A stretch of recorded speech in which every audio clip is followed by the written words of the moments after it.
Today, we profile President John Adams, a key figure in the American Revolution, an American founding father, the first Vice President of the United States, and the second President of the United States, a figure of monumental importance in American history.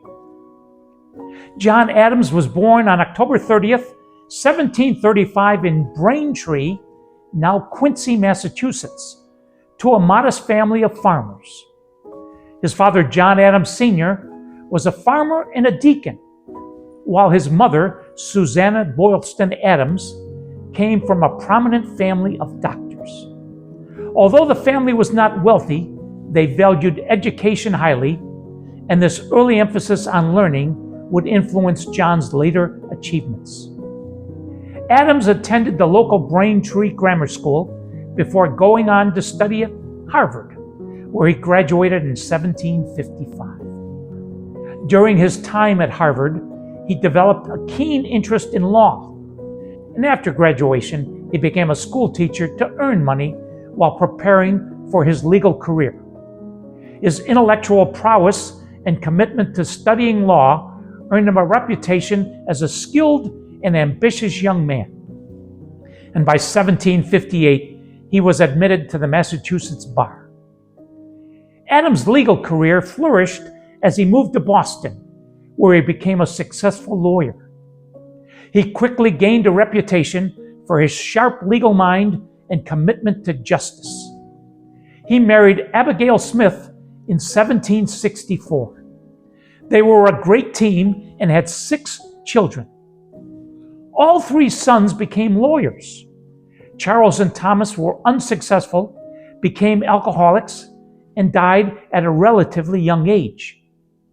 In contrast, John Quincy excelled and launched a political career, eventually becoming our 6th president, thereby making Abigail Adams, along with Barbara Bush, the only 2 women in American history who have been the wife and the mother of an American president. In the 1760s, as tensions between the American colonies and British began to rise, his legal work, particularly his defense of the British soldiers involved in the Boston Massacre, demonstrated his firm belief in the importance of law and order, even when it conflicted with popular sentiment. Adams was devoted to the right to counsel and presumption of innocence. Though his defense of the British soldiers was controversial, Adams saw it as a necessary duty to uphold the principle of fairness in the legal system. This commitment to justice helped to lay the foundation for his later leadership in the American Revolution. Over time, Adams became an outspoken critic of the British policies, particularly the Stamp Act and other forms of taxation without representation. He believed that the American colonies had the right to govern themselves and began to align himself with the growing sentiment for independence. John Adams's role in the American Revolution was pivotal. In 1774, he was elected to the Continental Congress, where he quickly established himself as a forceful and eloquent advocate for independence. He was a member of the committee that drafted the Declaration of Independence alongside figures like Thomas Jefferson, Benjamin Franklin, and John Jay. Although Adams played an instrumental role in urging Congress toward a Declaration of Independence, it was Jefferson who ultimately wrote the document, with Adams serving as one of its chief advocates. Adams's support for independence was unwavering, and he played a key role in convincing fellow delegates to take the momentous step. As a member of the Continental Congress, he also served on important committees, including the one that managed foreign relations, helping to secure crucial alliances, particularly with France, which was instrumental in the eventual American victory in the war. After the Revolutionary War, Adams served as the United States' first ambassador to the Netherlands, where he worked to gain international recognition for the new nation. He later served as ambassador to Great Britain from 1785 to 1788, where he sought to normalize relations between the United States and Britain, which had been strained since the war. In 1789, Adams was elected as the first vice president of the United States under George Washington. During his 8 years in this role, Adams struggled with the limitations of the vice presidency. Although he held significant influence, his relationship with President Washington was often strained, especially as political factions began to form within the nascent republic. Adams, a Federalist, found himself at odds with the rising Democratic-Republican Party led by Thomas Jefferson and James Madison. In 1796, John Adams was elected the second president of the United States by a narrow margin, receiving 71 electoral votes to 68 for Thomas Jefferson, who became the vice president. This is the only election to date in which a president and vice president were elected from opposing tickets. His presidency was marked by challenges both at home and abroad. One of the most pressing issues was the ongoing conflict between France and Britain, which threatened American neutrality.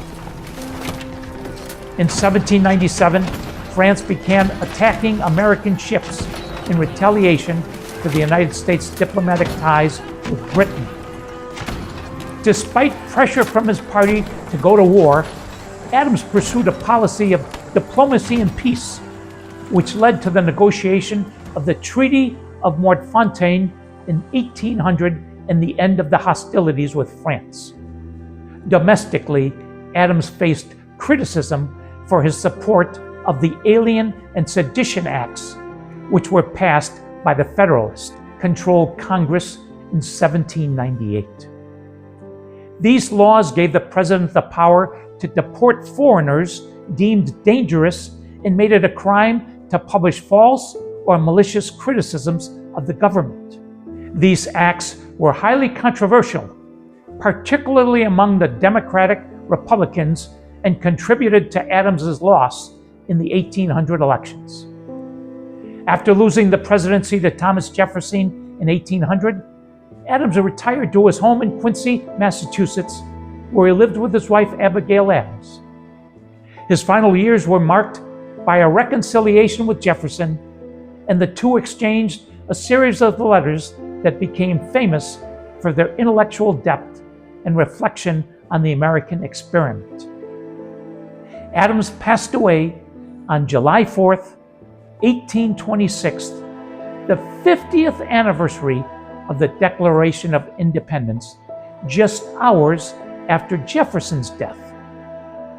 John Adams' legacy is one of courage, intellectual rigor, and unwavering commitment to the principles of liberty and democracy.